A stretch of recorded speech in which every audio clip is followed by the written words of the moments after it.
Alguém diz assim: Senhor, obrigado pela tua palavra, mais uma vez. Louvado seja o Senhor. Vamos lá, Marcos 10, 21, palavras de Jesus. E Jesus, olhando para ele, o amou. Uau! E lhe disse: uma coisa te falta. Vai, vende tudo quanto tens, dá-o aos pobres, e terás um tesouro no céu. Vem e segue-me. Esse contexto é o contexto da conversa de Jesus com o jovem rico. Mais uma vez, essas palavras são fortes. E Jesus, olhando para ele, o amou. Ele disse: olha, uma coisa te falta. Incrível, né? Quando falta uma coisa. Vai, vende tudo quanto tens e dá-o aos pobres, e terás um tesouro no céu. Vem e segue-me. Alguém pode dizer mais uma vez para Deus, para que Deus fale com você? Alguém pode pedir isso nessa manhã? Pai, mais uma vez, é o momento da tua palavra, é o momento em que o Senhor nos alimenta. Alguém diz comigo assim: Senhor, mais uma vez, diga comigo, mais uma vez, meus ouvidos estão abertos para ti, eu recebo, em nome de Jesus. Senhor, abençoe os seus ouvidos nessa manhã com o sangue de Jesus. E abençoa as nossas cabeças com o sangue de Jesus. Amém? Pode sentar, querido. O título dessa mensagem é A Falha. Na vida desse jovem, muitas coisas estavam corretas e boas. Ele obedecia os mandamentos. Se você verificar os versículos anteriores, no versículo 17 diz que ao sair Jesus pelo caminho, correu para ele um homem, o qual se ajoelhou. Veja só, quantas coisas certas na vida dessa pessoa. Se ajoelhou diante de Jesus e perguntou: bom mestre, que hei de fazer para herdar a vida eterna? Você percebe que há uma pessoa aqui com um desejo bom, com uma busca boa, certo? Como nós. Respondeu Jesus: por que você me chama de bom? Ninguém é bom senão um só, que é Deus. Aí Jesus lhe pergunta: você sabe os mandamentos? Não matarás, não adulterarás, não furtarás, não dirás falso testemunho, a ninguém defraudarás, honra teu pai e a tua mãe. Olha a resposta do homem. Ele respondeu: mestre, tudo isso tenho guardado desde a minha juventude. Preste atenção, quantas coisas incríveis estavam certas na vida desse moço. Uma pessoa, para dizer aqui que ele está obedecendo esses mandamentos: olha, não adulterarás, não furtarás, não dirás falso testemunho, que é uma das coisas mais difíceis, você não falar nada errado, a ninguém defraudarás, honra teu pai e a tua mãe, e ele dizer: mestre, tudo isso tenho observado. Era uma pessoa que podia ter um orgulho da sua vida espiritual, e provavelmente ele tinha. Sou uma pessoa correta, e eu quero saber mais da vida eterna, estava interessado. E Jesus disse: tudo isso é muito bom, mas eu tenho uma notícia para te dar. Falta uma coisa.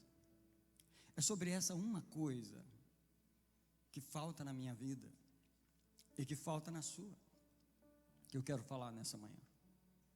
Eu quero falar sobre a falha de um edifício, a falha que pode derrubar uma casa, um prédio bem edificado, bem bonito, mas alguma falha em algum lugar pode derrubar aquele prédio. Você sabe, Deus está no processo de aperfeiçoamento da sua igreja, porque Ele quer pesar uma glória sobre ela. Essa palavra de receber um peso de glória é uma palavra muito comum nessa igreja, que Deus vai derramar um peso de glória sobre nós. Mas como que Deus coloca um peso sobre nós quando há uma falha em nossa estrutura?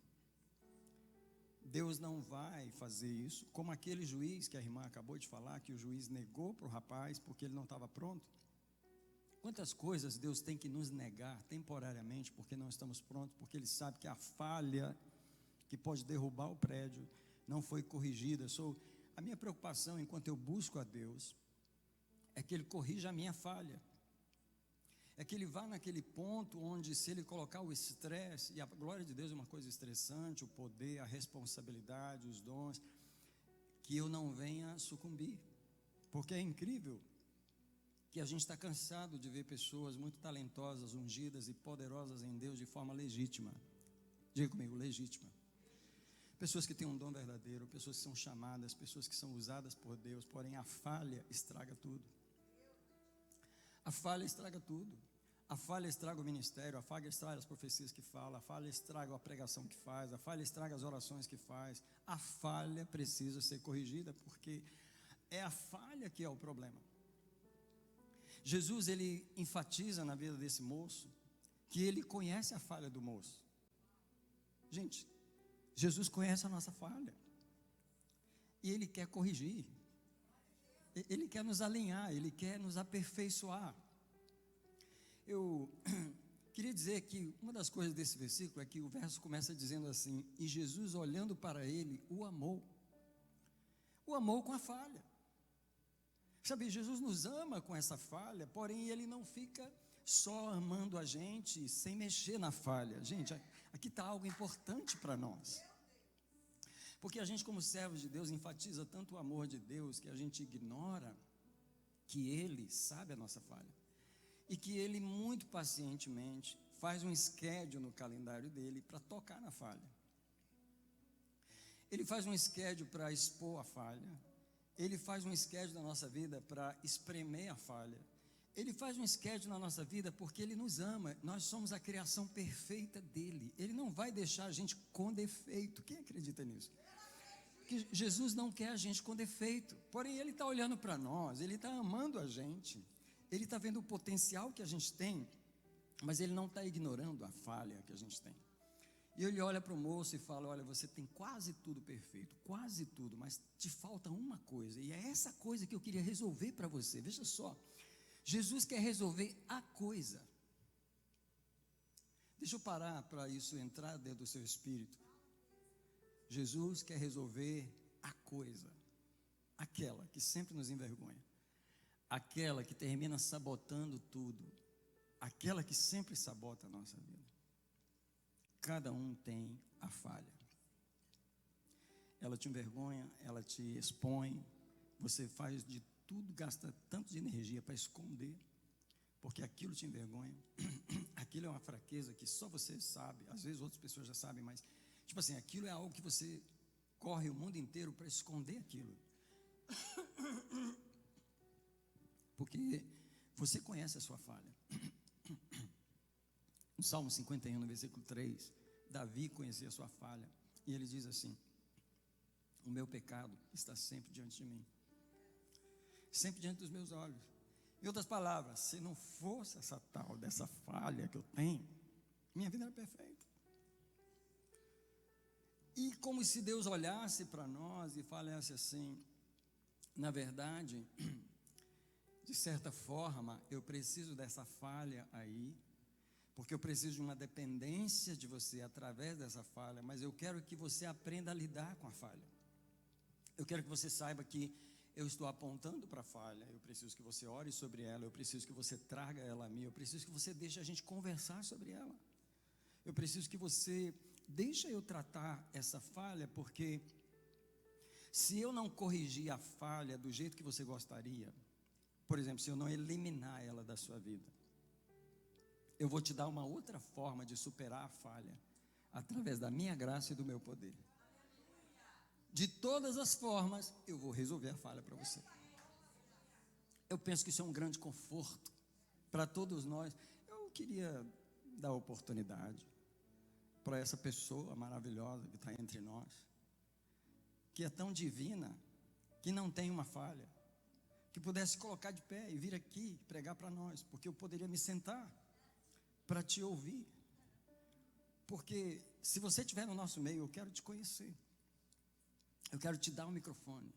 Explica para mim como que é não ter a falha.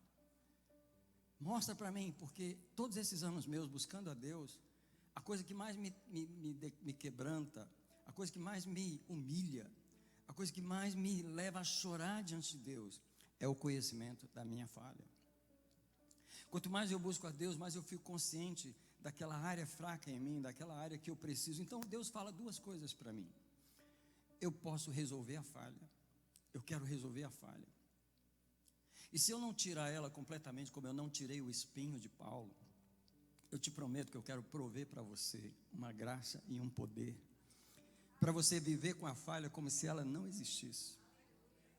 Você viver numa dependência de mim, que você termina superando a falha. Quem pode dizer graças a Deus por essas coisas? Quem pode dizer?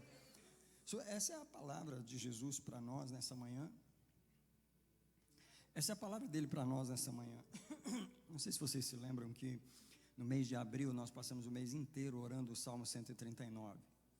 Eu queria explicar a razão de orar o Salmo 139, porque apesar de estarmos orando o Salmo 139, eu penso que algumas pessoas não estão muito preparadas para a resposta de Deus ao Salmo 139. Porque o Salmo 139, o verso 23 e 24, nós oramos o mês, vamos continuar orando: sonda-me, ó Deus, e conhece o meu coração, prova-me e conhece os meus pensamentos. Presta atenção, o versículo, ele não termina falando assim: encontra todas essas coisas maravilhosas, esplendorosas, incríveis que existem em mim, essas coisas das quais eu posso me orgulhar. Encontra essas coisas, coloca num livro, me dá um troféu. Não, o versículo não termina assim. O versículo diz assim: vê se há em mim algum caminho mau, isso é, vê se há em mim alguma falha, e guia-me pelo caminho eterno. Quando você está pedindo a Deus para mostrar a falha, no mínimo, você tem que estar preparado para Ele te revelar, ué. Agora imagina, você está pedindo a Deus para te mostrar a falha, na hora que Ele te mostra, você sai correndo, fala: não, misericórdia, de jeito nenhum, não vou mexer com isso. Não, nós temos que estar preparados. A pergunta do Espírito Santo para mim e para você nessa manhã é: você está preparado para lidar com a falha? Porque Deus está. Queridos, 21 anos pastoreando essa igreja, eu e essa mulher que está aqui, e esses dois jovens que estão aqui, né? Eu sei que alguns de vocês estão aqui há vários anos. A Glenda está aí? Ela está aqui há 18. Do nada, a pessoa entra na igreja e ela vai caminhando. A gente não procura falha nas pessoas. A gente nem sabe qual a falha que ela tem quando ela chega. Talvez se a gente soubesse, a gente fala: não, você não pode ser membro aqui não, misericórdia. Não, irmão, com essa falha aí nós não podemos te receber não. Só que Jesus nos dá as pessoas no escuro. A gente não sabe que falha ela tem. Right? A gente só traz aqui com alegria, recebe, planta, Rosângela tira uma foto, e aí a gente não sabe que tipo de falha tem ali. Só que Deus fala assim: não, eu vou deixar 3 anos de molho para depois eu me mexer na falha. Todo mundo vai pensar que não tem falha. Olha que pessoa maravilhosa, pastor, que pessoa maravilhosa que chegou para nós. Eu falei: é mesmo, irmã, verdade, estou encantado também. Só que o encantamento não dura muito, porque Jesus marca um tempo naquela caminhada em que Ele começa a revelar a falha. Ela aparece nos relacionamentos, ela aparece no lidar com isso, no lidar com aquilo. E aí o Espírito Santo começa a falar comigo: eu estou trabalhando em cada pessoa na igreja. Eu tenho um momento para lidar com a falha de cada um. A pergunta do Espírito Santo nessa manhã é: você está pronto para Ele lidar com a sua falha quando chegar a sua vez? Escuta, não é muito bom o que eu vou pedir para você para falar, mas você pode falar para a pessoa que está do lado: vai chegar a sua vez. Vai chegar. Chega a sua vez. Chega a sua vez de Deus expor uma falha. Agora deixa eu te falar. Geralmente, o processo de Deus de lidar com a falha é o seguinte. Já vou explicar logo para ninguém ficar chateado, ninguém ficar com raiva. O processo de Deus de lidar com a nossa falha sempre é conversando sozinho com a gente. Deus não espalha a nossa falha para ninguém. O problema é que a gente não lida com aquilo. Ignora, faz de conta, ignora, fala para o Senhor que aquilo não é assim e que Ele não tem aquela falha, que não tem aquele problema. Deus vai deixando rolar, vai deixando rolar. E Deus vai esperando você conversar sobre a falha com Ele, reconhecer a falha com Ele, sem precisar envolver ninguém no processo. Só que quando Deus percebe que os anos vão passando e você ignora a falha, faz de conta que ela não existe, e além disso ainda usa todas as energias que você tem para encobrir aquela falha de você e dos outros, Deus começa a expor. E aí é a hora que Deus começa a causar crises, problemas. Deus faz isso para expor a falha. A falha, ela existe. Jesus fala sobre ela. Só que a falha, ela precisa ser exposta. Deixa eu ler com você um texto em Deuteronômio, no capítulo 8, versículo 2. Se você puder abrir, está no 5º livro da Bíblia. Vale a pena você abrir e riscar esse versículo, ele está riscado na minha Bíblia. E está gravado na minha Bíblia há vários anos. Deuteronômio 8, versículo 2.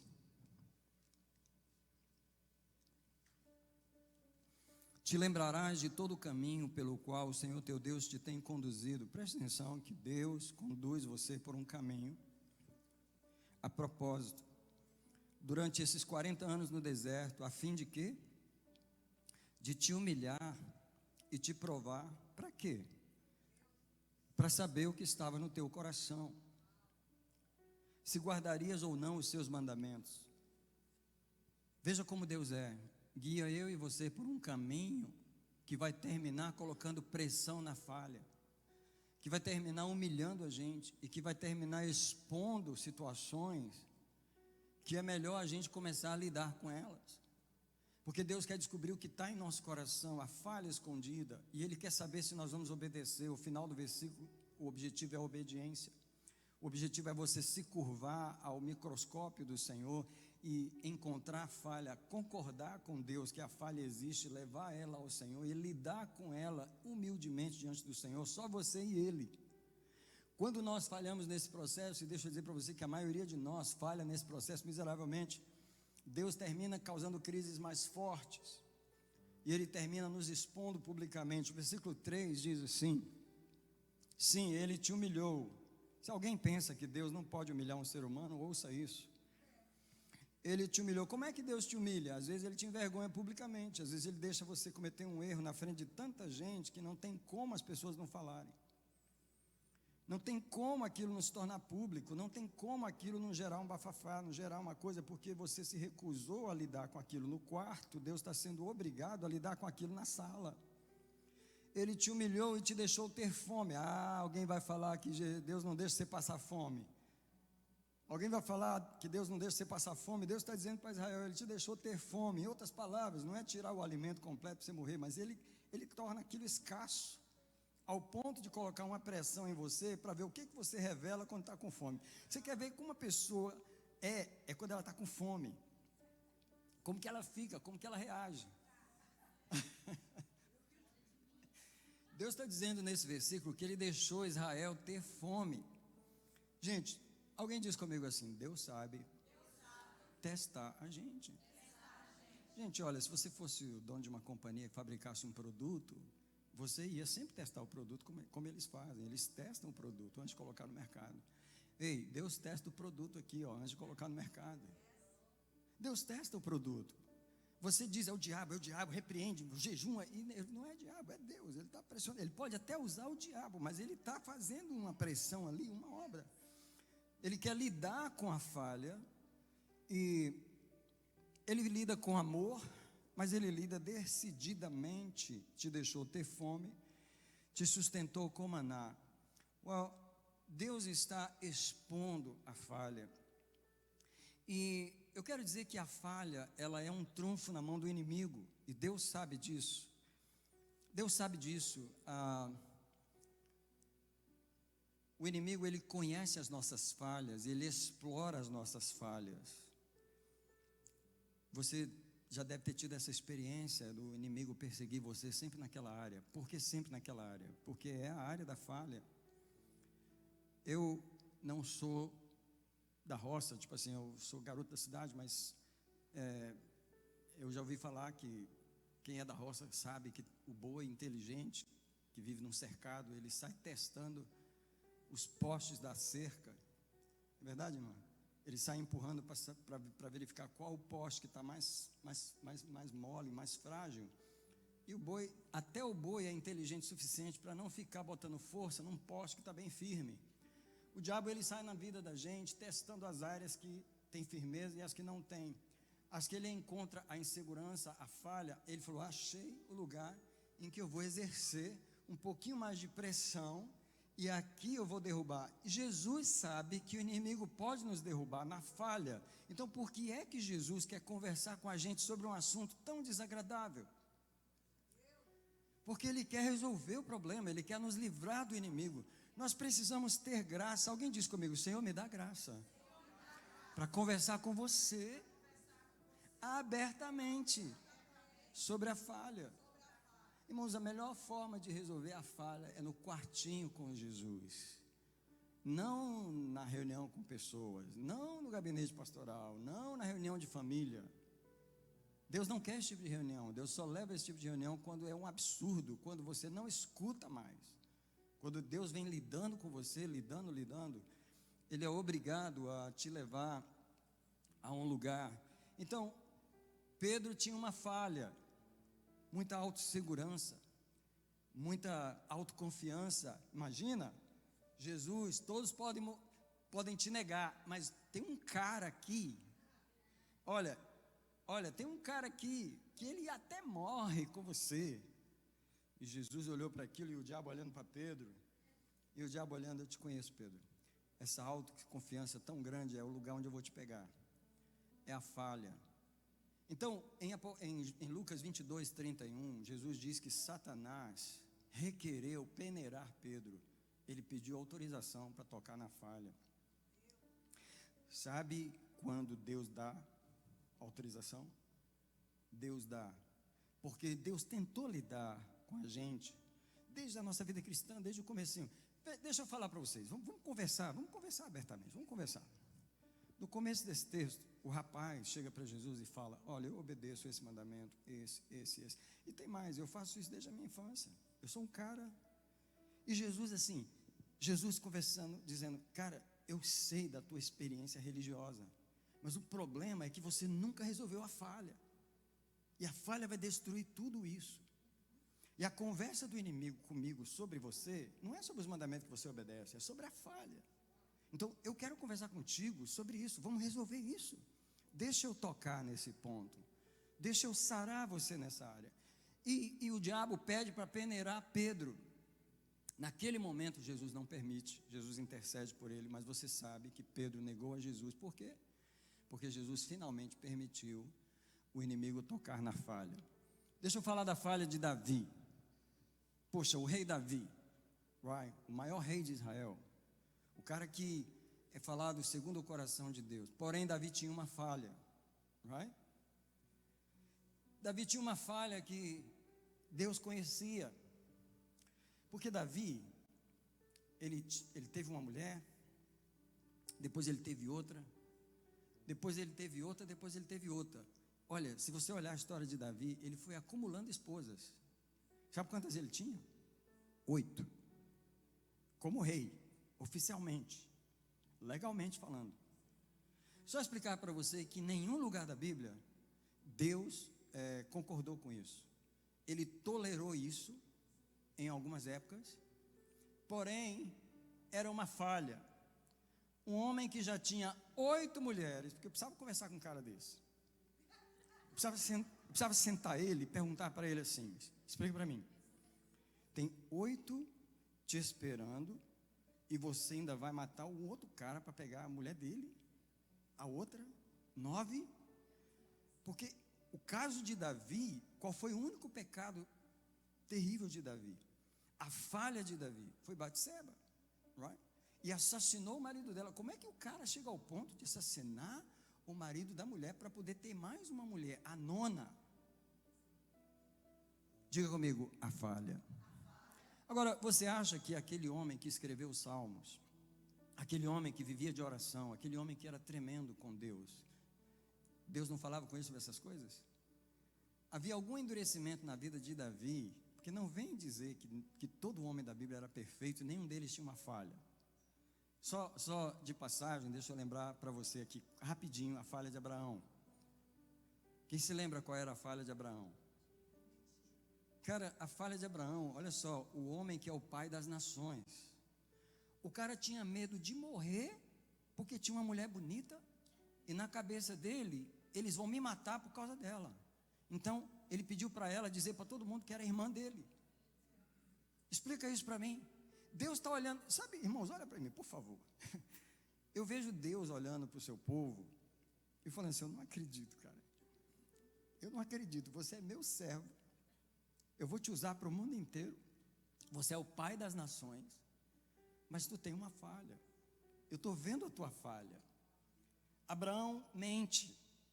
Abraão passou a mentira para Isaac. Isaac tinha o mesmo medo de morrer por causa de Rebeca, a mulher bonita também. Esses homens tinham que ter mulher feia, porque a mulher é bonita. Eles tinham medo de morrer por causa da mulher, entendeu? Então o que acontece? Deus lida com a falha de Davi. Gente, o que é que Deus está tolerando enquanto Davi tem 8 esposas e ele nunca matou ninguém? Ele nunca adulterou com outra pessoa assim. O que Deus está tolerando? Você é meio mulherengo, cara. Você tem um negócio aí que eu não gosto.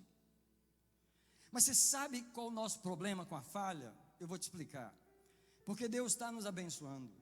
Porque Deus está nos usando. Porque você prega e Deus fala. Porque você dá uma profecia e é de Deus.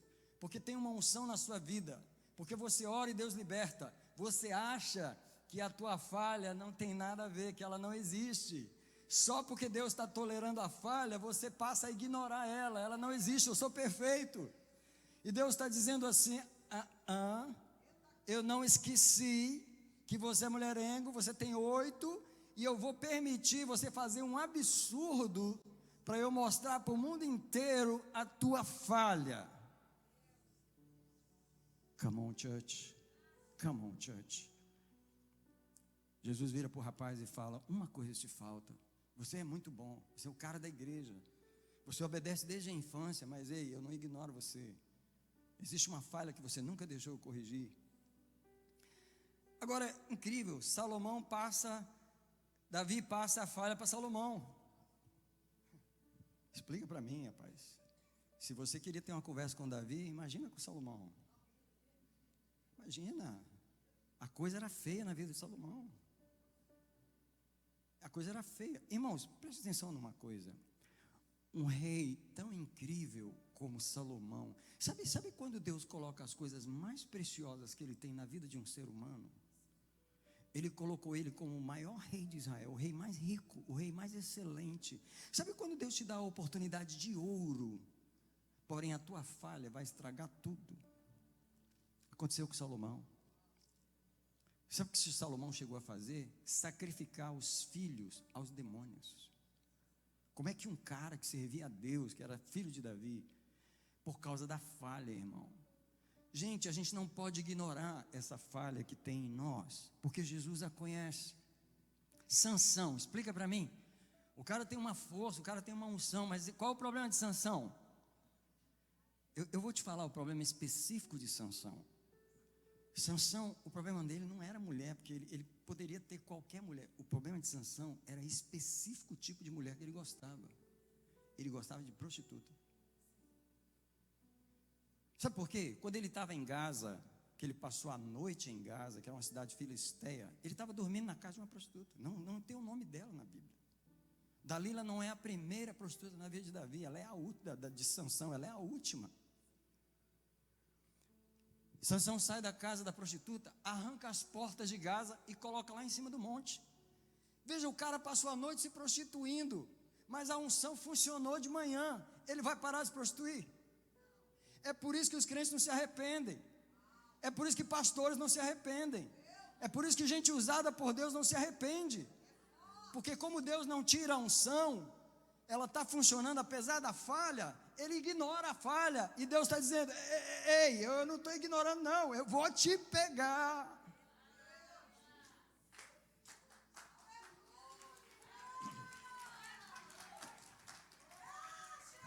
Yes. Se você perguntasse, quem foi Dalila na vida de Sansão? Dalila foi simplesmente a correção da falha. Deus olhou para Sansão e falou, tem uma mulher aí que vai servir para o meu propósito. Ela vai te levar para um lugar que lá você vai se arrepender. Ela vai te levar. Eu vou te pegar no caminho que você ignora. Gente, alguém diz comigo: Deus não ignora a minha falha. Deus não ignora. Olha, agora eu queria falar de um lado de Deus que não se prega muito, que é o lado da tolerância. Nosso Deus é um Deus tolerante. Por exemplo, Ele tolerou Davi ter outras mulheres, mas ele não estava concordando com aquilo. Você quer ter prova? Quando você chegar no céu, você chama Deus no cantinho e fala, pergunta para Ele: escuta, como que era para o Senhor Davi, com 8 mulheres lá, como é que era aquilo para o Senhor? Pergunta para Ele. Ele vai falar para você assim: eu estava tolerando aquilo, estava tolerando. Você pode imaginar o que Deus pode estar tolerando na sua vida, ou na minha, porque Ele quer nos usar de uma forma que o inimigo não venha nos derrubar. Então, deixa eu dizer uma coisa: a falha precisa ser exposta. Deus quer que expor a falha no privado, e eu gosto de conversar com Deus sobre a minha falha. Mas Deus, como Ele não tem muito sucesso, deixa eu dizer para você, irmãos, que de fato eu não creio que Deus tem muito sucesso em resolver a falha no privado. Ele tem uma porcentagem muito pequena, porque tem muito poucas pessoas humildes o suficiente para orar o suficiente sobre a sua própria falha e resolver. Então o que Deus faz? Ele começa a manifestar a falha num pequeno grupo de pessoas. E é uma bondade de Deus, porque quanto menos gente Ele expor a falha, menos problema você vai ter. Então, na verdade, a gente só precisa escolher em qual nível de exposição você quer resolver a falha. Se você prefere Ele expor só no seu quarto, ou se você prefere Ele expor com um pouco de gente, ou se você, não, publica para todo mundo mesmo, pode botar na televisão, no jornal, porque eu sou duro mesmo, eu sou cara ruim, eu sou duro, eu não me humilho. Você vai ter que publicar para o mundo inteiro, tem que sair nos jornais. Fala para mim se tem gente que não é assim. O Senhor está perguntando quem você é. Deus tem que botar no jornal para poder resolver. Então, eu quero ir para o final da minha mensagem. Eu quero dizer que a falha precisa de correção. Eu queria pedir uns irmãos para me ajudarem aqui na ilustração. Vem cá, Eros, pode vir, Denis, pode vir, e vem o Luciano, vem o John, vem vocês aqui, por favor. Jorge, você pode vir também, por favor. Eros, fica ali na frente, ali, por favor. Deni, Deni na frente, é o mais baixinho. Fica na frente. Eros, você fica atrás dele. Fica aqui, vem cá. Nós vamos formar um pelotão de soldados. Deni, vem aqui, por favor. Eros, bem atrás dele aqui, bem alinhadinho. Põe a mãozinha para alinhar. Vocês dois, pode vir aqui. Não, Jorge, fica aqui de fora. Põe a mãozinha para alinhar, como é que põe? A mão no ombro para alinhar o pelotão. É só uma mão, não é soldado não, é só uma mão.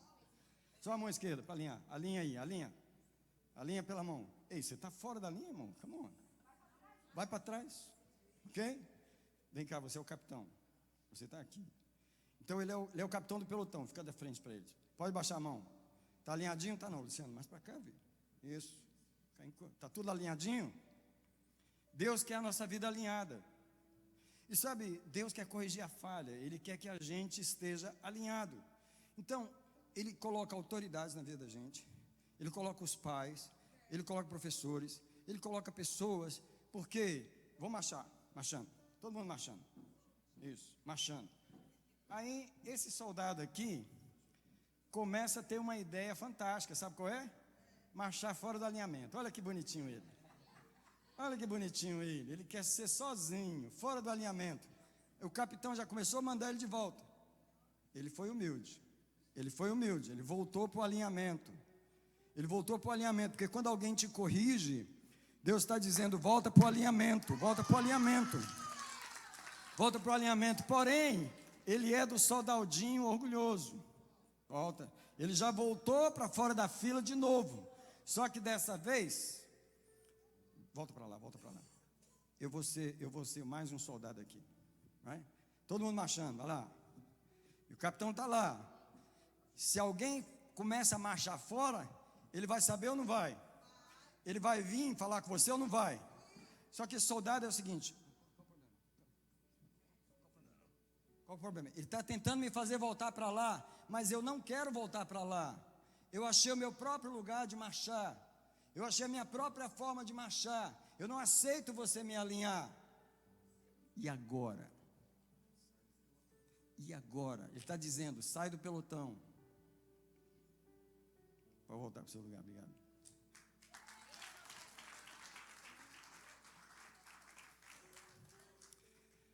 Ele falou: sai do pelotão, porque uma das coisas que esse sargento poderia fazer é entregar esse soldado para o tenente e falar assim: ele não marcha junto com os outros, então o senhor ensina ele a marchar. Aí o que o tenente ia fazer? Levar ele para um lugar separado, de tratamento especial. Quem quer isso? Quem quer que Deus faça isso com você?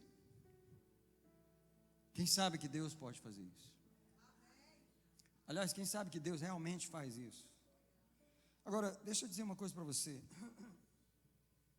Tem muita gente que o pavor da vida dela, ela não tem ataque de pânico com nada. É uma pessoa que nunca deu ataque de pânico com nada. Mas você quer ver ela dar um ataque de pânico, é ela ser corrigida. Tem gente que ser corrigido significa ser destruído.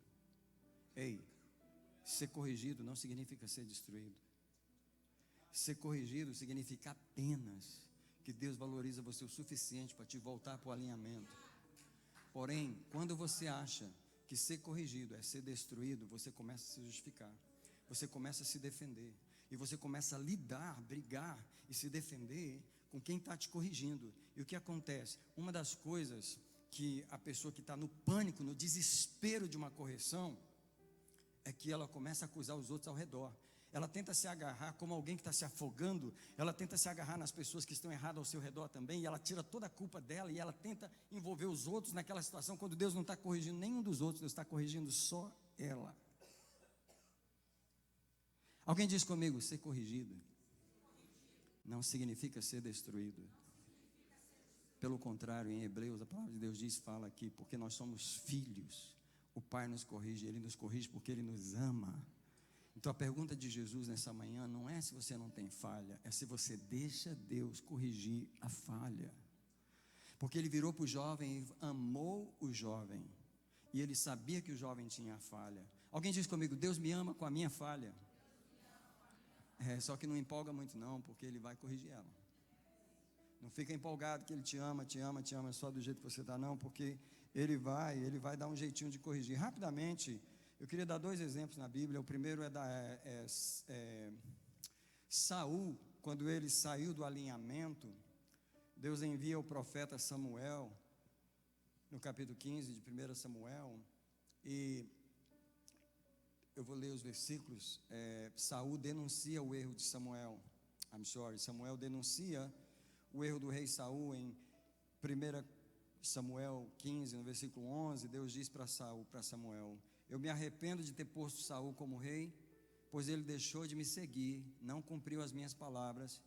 Então Samuel se contristou e orou a noite inteira. Deus denunciou a Samuel o desalinhamento de Saul. A próxima coisa que Deus faz é envia Samuel para confrontar o desalinhamento de Saul. Isso acontece nos versículos 13 em diante, onde veio Samuel a ter com Saul, e Saul lhe disse: bendito seja do Senhor, cumpri a palavra do Senhor. Então perguntou Samuel: o que quer dizer esse balido de ovelhas que chega aos meus ouvidos? Veja que Samuel vai como um instrumento de Deus para trazer Saul de volta ao alinhamento. Alguém diz comigo: Deus tem instrumentos na minha vida para me trazer de volta ao alinhamento. Irmão, tem gente que gosta de marchar sozinho. Os soldados estão todos marchando assim, ele quer marchar assim, do jeito dele. Ele não quer marchar junto com o grupo. E Deus reconhece essa coisa no ser humano. Porém, Deus quer fazer o pelotão marchar juntos. E Deus fala para Saul: você está marchando do jeito errado. E aí a primeira coisa que Saul faz é justificar o seu desalinhamento. No verso 15, respondeu Saul: eles trouxeram isso de Amaleque, porque o povo se agradou do melhor das ovelhas. para os oferecer ao Senhor. Isso é, quando você está desalinhado, você procura todo mundo que está desalinhado ao redor para justificar o seu desalinhamento. Gente, você pode prestar atenção quando uma pessoa está errada e você vai conversar com ela. A primeira coisa que ela faz é se agarrar em todo mundo que está errado ao redor e dizer, mas o fulano também, mas a fulana também, mas todo mundo faz, quando na verdade Deus está tentando alinhar aquela pessoa naquele momento. Quando chegar o seu momento, você vai fazer isso? Ou você vai fazer diferente como Davi? Porque o que aconteceu com Davi? Se desalinhou também. E o que aconteceu com ele? Deus enviou um profeta também. Não foi Samuel, foi Natã. E alguns capítulos mais tarde, Natã chega na casa de Davi, conta uma história, e Davi fica furioso, e ele vira para Davi na cara do rei. Que coragem, hein? E diz, você é esse homem errado. Gente, Davi poderia ter mandado matar Natã na hora. Eu sou o rei, eu posso te destruir agora. O que Davi fez? Me arrependeu. Se arrependeu. Davi voltou para o alinhamento. Imediatamente ele voltou para o alinhamento. As palavras que saem da boca de Davi são: pequei. Davi não falou, ei, mas o Joabe é um cara mulherengo também. Mas o fulano faz isso também. Davi não falou no nome de ninguém. Quando você está arrependido, você não fala no nome de mais ninguém. Porém, quando você não está, você tem uma lista de gente que você usa como escudo para te proteger. Davi diz, pequei. A palavra que sai da boca de Natã foi imediata. Também o Senhor te perdoou. É incrível, é imediato o perdão de Deus. A única coisa que sobrou para Davi foram as consequências que ele não deixou de passar. Mas Davi voltou ao alinhamento do Senhor. Alguém diz comigo, Senhor, deixa eu voltar para o alinhamento. Davi se humilha, irmãos, ele se alinha diante de Deus. E aqui o que eu entendo é que o que me qualifica não é não errar. O que me qualifica é como eu reajo quando eu sou confrontado no meu erro. Alguém diz comigo, o que me qualifica não é não errar, mas é como eu reajo à correção.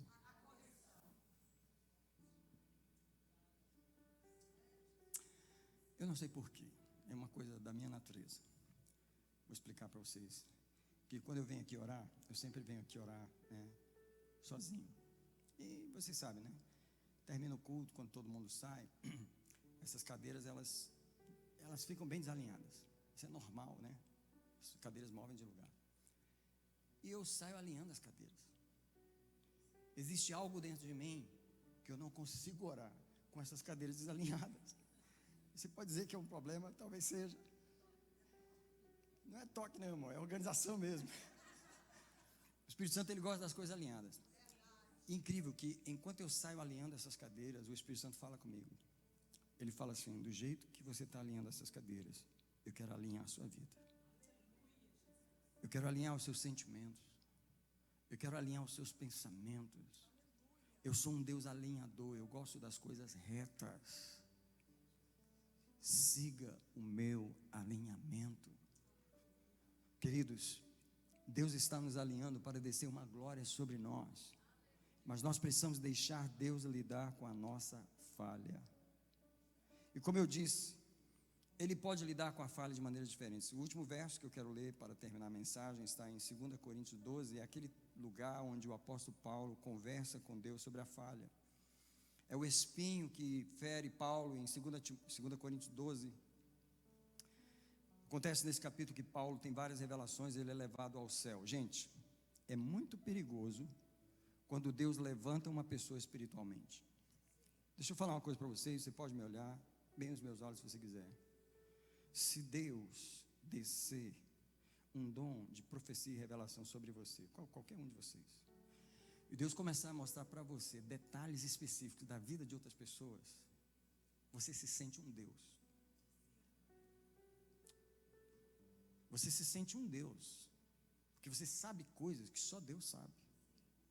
E quando você fala, as pessoas se curvam, porque elas sabem que aquilo é verdade. Você está revelando os segredos dos corações delas, através de um dom de Deus que está em você. Se Deus não tiver cuidado com você, você se torna um troço, você se torna um bicho, você se torna uma arma destruidora. É como se Deus não pudesse mais tocar na sua falha, porque na tua cabeça você não tem mais falha. Na tua cabeça você se tornou tão poderoso espiritualmente que ninguém mais pode te corrigir, ninguém mais pode te apontar nada errado, porque você não vai ouvir, você não vai aceitar. Afinal de contas, Deus está comigo.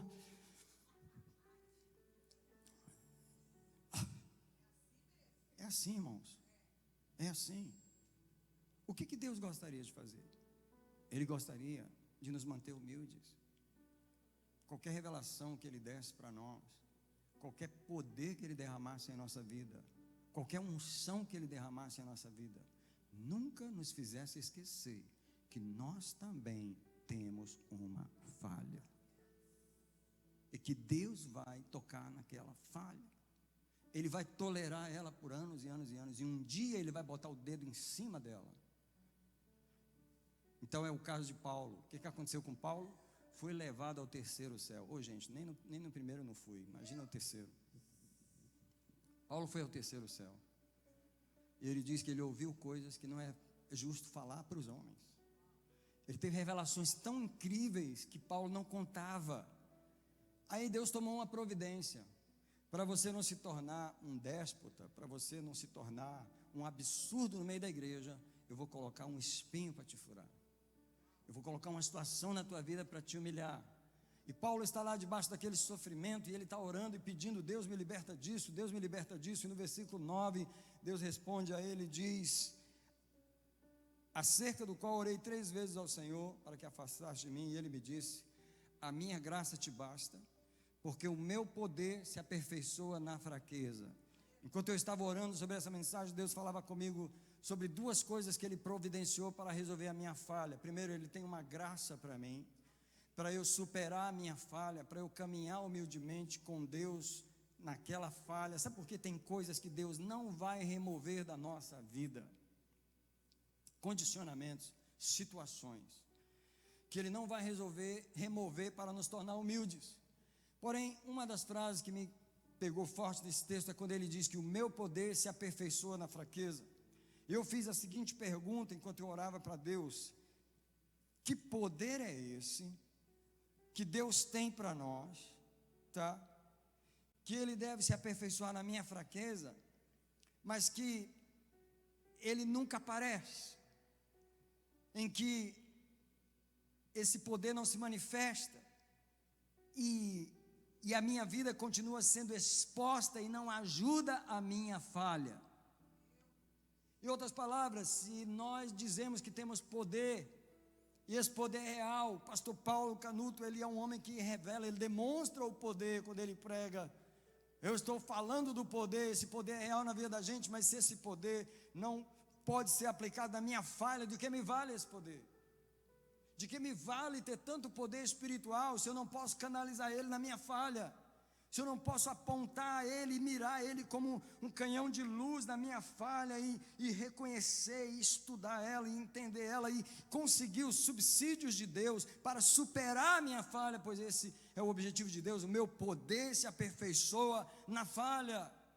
Eu comecei a orar: me ensina a aplicar o teu poder na minha falha.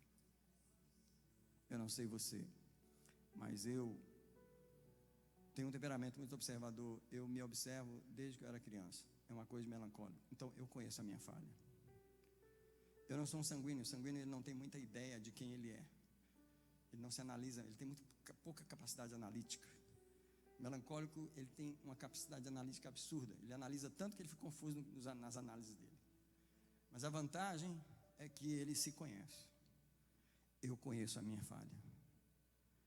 Você conhece a sua? Já deu tempo para você ver onde ela está?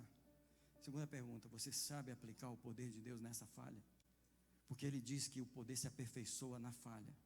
O poder de Deus quer se aperfeiçoar onde eu sou fraco. O poder de Deus quer me sustentar onde eu sou fraco. O poder de Deus quer se manifestar onde eu sou fraco. Olhe para mim, o poder de Deus não é exatamente para se manifestar na vida dos outros quando eu prego, né? Para se manifestar. O que adianta o poder de Deus se manifestar na vida dos outros quando eu prego, mas não se manifesta na minha? Que poder é esse que só se manifesta na vida dos outros e não se manifesta na minha para me curar? Essa é a mensagem dessa manhã. Uma coisa te falta, e é essa coisa que Jesus quer curar na minha vida e na sua. A minha palavra, isso é a palavra do Eterno, ela termina aqui, e eu convido quem está nesse lugar para vir ao altar, dizer para o Senhor: eu quero essa bênção na minha vida.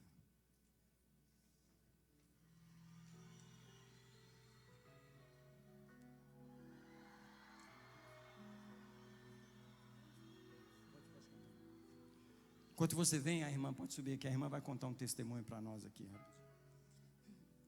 A paz do Senhor, igreja. Eu queria contar um testemunho confirmando a palavra aqui do pastor. Teve uma situação, eu até mandei mensagem para o pastor sabe, que eu fiquei um pouco perturbada no dia de ontem. E eu fui orar para Deus, eu fui aos pés do Senhor, e eu passei o dia de ontem inteiro tendo experiências com Deus. Depois eu vou contar outro testemunho aqui. E eu estava escutando aquele louvor que diz assim: então liberta-me de mim. Liberta-me de mim. E aquele louvor fala que quando nós estamos na presença do Senhor, a nossa vida é transformada, o nosso viver é transformado. E eu fiquei pensando assim: Senhor, o que é essa transformação que eu preciso ter no meu viver? O que é essa transformação que nós precisamos ter no nosso viver? E eu comecei a meditar onde Paulo fala: seja meu imitador igual eu sou imitador de Cristo. E eu fiquei pensando, por quê? Por que nós temos que ser imitadores de Cristo? Nós nunca vamos ser perfeitos igual Cristo. Mas por que nós temos que ser imitadores de Cristo? E eu anotei aqui no meu caderninho. Porque quando mais nós abusamos da graça de Deus, mais confortável no nosso erro a gente fica. Quanto mais a gente abusa, fala assim: não tem nada a ver, eu faço obra para Deus, eu trabalho para Deus, isso aqui não tem nada a ver. Quanto mais a gente abusa da graça do Senhor, mais confortável no nosso erro a gente fica. E eu continuei, vou colocar aqui, pastor. Eu continuei meditando com o Senhor, e eu tenho várias anotações aqui no meu caderninho e na minha Bíblia. Só um minuto, eu vou achar aqui. Onde eu anotei. É tanta coisa, gente. Quando o Espírito Santo vai falando comigo assim, eu vou anotando. Uma das frases que eu anotei foi assim: seguir a Cristo nos impede de tomar atitude que nos autodestrói. E eu fiquei pensando: Senhor, qual a atitude que eu estou tomando que me autodestrói? Qual a atitude que eu estou tomando que me autodestrói? E o Espírito Santo me levou a 1 ano atrás, quando eu entrei na Bethesda, a Bethesda estava fazendo aniversário, o pastor Canuto estava aqui pregando. E ele ministrou um novo portal aberto sobre a igreja. Um novo portal. Que viriam coisas novas. E eu pensei: Senhor, coisas novas. Mas o que está me impedindo, Senhor? O que está me autodestruindo? O que está me impedindo de acessar essas coisas novas? E aí o Senhor falou no meu coração. De novo o pastor Canuto veio e ministrou uma nova dimensão sobre a igreja. Então é uma nova dimensão sobre a igreja e um novo portal. Mas por que eu não acessei essa promessa de um novo portal, de uma nova dimensão que foi aberta sobre a minha vida? Aqui nesse altar foi aberto sobre a minha vida. E o Espírito Santo ministrou no meu coração. Sabe por que você não acessa? Sabe por que você jejua e você não tem resposta? Sabe por que você ora, você busca, você se derrama e nada muda na sua vida? Porque você não muda. Porque você está dentro da igreja, ao invés de ser transformada, você está dando palco para os seus erros, para fofoca, para mentira, para idolatria. Então, se eu não acesso esse portal, se a igreja não acessa esse portal, coisas novas, é por causa dos nossos erros, que nós não procuramos mudar, nós nos acomodamos e ficamos confortáveis no nosso erro. Então, igreja, eu só queria confirmar, porque foi o que o Espírito Santo me entregou ontem, e eu estava ali atrás, recebendo. E é isso, pastor. Que seja. Quem acredita que o Senhor nos ama de verdade? Nos ama como a gente realmente é. O que Ele faz?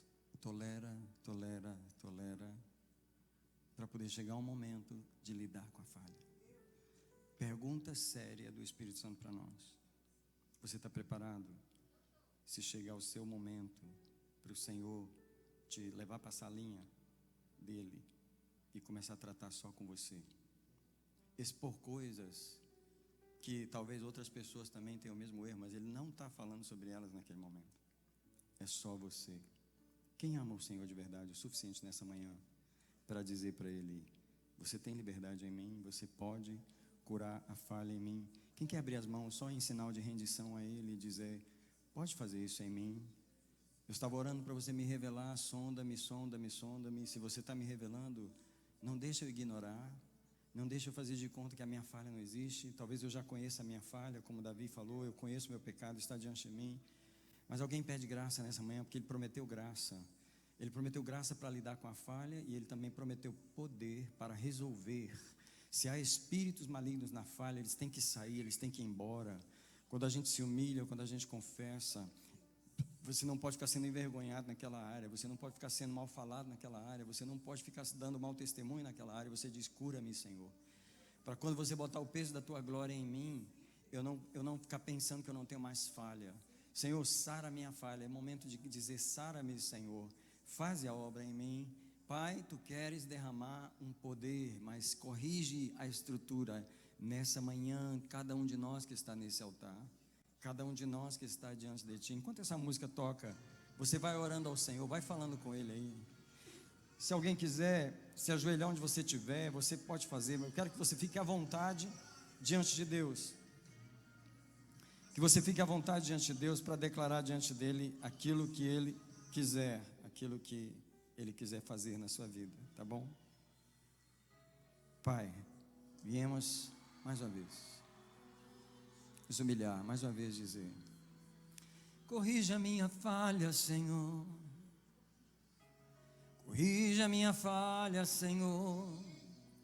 Corrija a minha falha, Senhor.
Deixa eu orar com você dessa manhã. Você pode dizer: Senhor Jesus, você é o meu aperfeiçoador. Tu me amas com a falha, Senhor, mas tu queres corrigi-la. Me dá coragem, Senhor. Eu reclamo a graça que tu prometestes para a minha falha, mas eu reclamo também o teu poder. Aperfeiçoa-me, Senhor, a ponto de que eu possa ter uma estrutura sarada para sustentar o peso da tua glória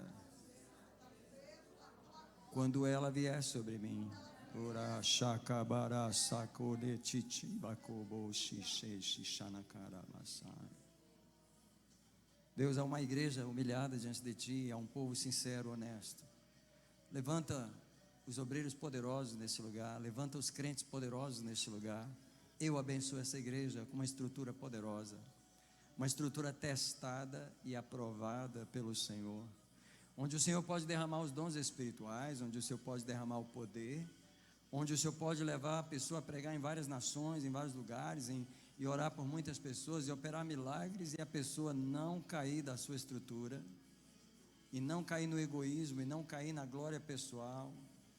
Cura a falha, Senhor, da impaciência, a falha da falta de perseverança, da desistência. Talvez a falha é a depressão, talvez a falha é uma preguiça, talvez a falha é um problema sexual, talvez a falha é um problema na comida. O Senhor sabe onde está a falha, Pai. É nos relacionamentos, é na emoção, é no coração, onde ela está. Nós pedimos o sangue de Jesus sobre ela. Coloca o teu sangue, nos aperfeiçoa. Nós queremos o teu trabalhar em nossa vida, em nome do Senhor Jesus. Amém, queridos? Deixa eu terminar o culto. Vou pedir a pastora para vir aqui, para ela me ajudar a fazer a oração, mas eu queria dizer algo para você. Queria que você olhasse para mim um minutinho. Como eu estou vivendo com vocês há muito tempo, muito provavelmente vocês conhecem a minha falha. Não tem como você conviver com uma pessoa e não descobrir as falhas dela. Por favor, vamos ser honestos aqui. Vamos ser honestos, tá? Então o que acontece? Se você chegasse para mim hoje para apontar a minha falha, eu ia dizer para você que eu estou tão acostumado a falar nela com Deus que não ia ser surpresa nenhuma para mim. Você não ia me ofender de me apontar a minha falha. De forma alguma eu ia me sentir humilhado, eu ia me sentir envergonhado. Sabe por quê? Deus está cansado, no sentido que Ele não descansa, mas Ele está cansado de ouvir eu falhar da minha falha com Ele. Quando eu chego para falar com Deus, você sabe uma das coisas que eu falo com Ele? Sabe quem veio orar? O Daniel veio orar, Senhor. E você sabe como ele é. Você sabe o que eu falo com Deus? Eu não sou novidade para ti. Eu não sou novidade para ti. Você já me conhece. Você já sabe onde estão os meus problemas. Eu vim aqui para reclamar a sua graça e o seu poder na minha falha. Então, tipo assim, Deus está acostumadíssimo a me ouvir e conversar com Ele sobre isso. A pergunta do Espírito Santo para você é: Ele ouve isso de você? Você conhece a sua falha? Você conversa com Ele, você procura resolver para que o inimigo não venha usar aquilo contra você. Sabe por quê? Quando você leva para Deus, Ele te protege. Porque se Deus conhece a tua falha e você está se humilhando e trazendo, o que Ele vai fazer? Ele vai te proteger, entendeu? Enquanto aquela falha continua lá e o inimigo quer tocar, ele não deixa. Ele não deixa porque você está levando ela para o Senhor e você está pedindo misericórdia. Como é que Deus vai deixar o inimigo explorar uma falha que você entrega para ele todo dia? Explica para mim como. Deus não vai deixar. Agora, se você ignora, se você faz de conta que você é o ban e o ban e o ban, o tal do bam bam bam, se você acha que você é isso, e você já subiu no quarto céu, no quinto e no sétimo, já chegou até no sétimo, e você não desce mais de lá, aí Deus vai permitir o inimigo explorar a falha para poder te lembrar que ela ainda está lá. Quem entendeu a palavra do Senhor? Você sabe que nossa pastora, ela tem uma bênção sempre que ela ministra para nós aqui, sempre que ela termina o culto, e ela vai terminar o culto nessa manhã. Amém. Enquanto eu estava de joelho ali, eu estava refletindo nessa palavra, e eu quero dizer para você o segredo está na humildade. O segredo está na humildade. O que Jesus diz? Aprendei de mim, que eu sou manso e humilde. Se você aprender dele, meu irmão, você não vai ter problema. Eu quero dizer uma coisa para vocês. Eu me assusto com essa nova geração. Sinceramente, eu vejo muitas pessoas que estão trabalhando hoje, lidando com schedules e lidando com o tipo de pessoas que está hoje. Quando eu cheguei na América, há 25 anos atrás, eu passei tanta humilhação, mas eu sempre abaixei. E sempre Deus, quando você se abaixa, Deus te exalta. Mas hoje nós vivemos um tempo onde as pessoas, elas não querem mais se humilhar. Elas sempre querem ter razão, e nisso está o pecado, nisso está o orgulho, e é ali que onde o inimigo trabalha. Ele trabalha no coração endurecido, num coração altivo e orgulhoso. Mas quando você entende que quem te exalta é o Senhor, que quem levanta o abatido é o Senhor, que aquele que permite você passar no vale e te sustenta, aquele que te traz do monturo e faz te assentar com os príncipes da terra, é o Senhor. O que você precisa temer? Deixa o Senhor te corrigir. Eu estava ali e falei: Senhor, passa a tua régua. Passa a tua régua, porque quando a régua passa, às vezes tem uns pedacinhos que fica assim, né? Sabe quando você põe na guilhotina assim, aquele papel para cortar? Deixa Deus cortar. Deixa Ele arrancar o que precisa para que o nome dEle seja glorificado. Estenda as mãos. Pai, eu quero abençoar o teu povo nesse dia. Eu quero abençoar a minha vida e a vida do teu povo, porque, Senhor, eu me enquadro junto com eles. Eu clamo agora: Senhor, muda a nossa vida. Senhor, liberta-nos, Senhor, de toda falha. Senhor, para que possamos, Pai, usufruir daquilo que o Senhor tem para nós. Senhor, para que a gente possa chegar no patamar que o Senhor tem para nós. Pai, naquele jovem rico, o Senhor amou aquele homem. E o Senhor disse assim, que ele não estava longe do reino. Senhor, nós não queremos ficar longe, nós queremos ficar dentro do reino. Nós queremos entrar dentro do reino. E que a nossa falha não nos afaste do reino. Que a nossa falha não nos impeça de entrar no reino. Pai, no nome de Jesus eu clamo por nós. Ajuda-nos, Senhor. Dá-nos humildade para ouvir a Tua voz. E não nos endurecer. Que não possamos fazer como Eva, que colocou a culpa na serpente. Senhor, que não possamos fazer, Senhor, como Adão, que colocou a culpa na Eva, mas que possamos assumir a nossa responsabilidade diante do Senhor e dizer: Senhor, é verdade, muda-me, transforma-me segundo o teu querer e a tua vontade. Pai, nós estamos aqui a colocar o nosso coração diante do Senhor. Sonda-nos mais uma vez. E que essa semana possa ser uma semana, Senhor, onde nós possamos nos humilhar e levar ao Senhor as nossas falhas. Assim eu clamo, Pai, em nome de Jesus. Amém? Estenda as mãos, Pai, que a graça do Senhor Jesus Cristo, que o amor de Deus, o eterno Pai, e a consolação do Espírito Santo seja convosco agora e até a volta de Jesus. Amém? Deus te abençoe, dá um abraço no seu irmão e um bom almoço.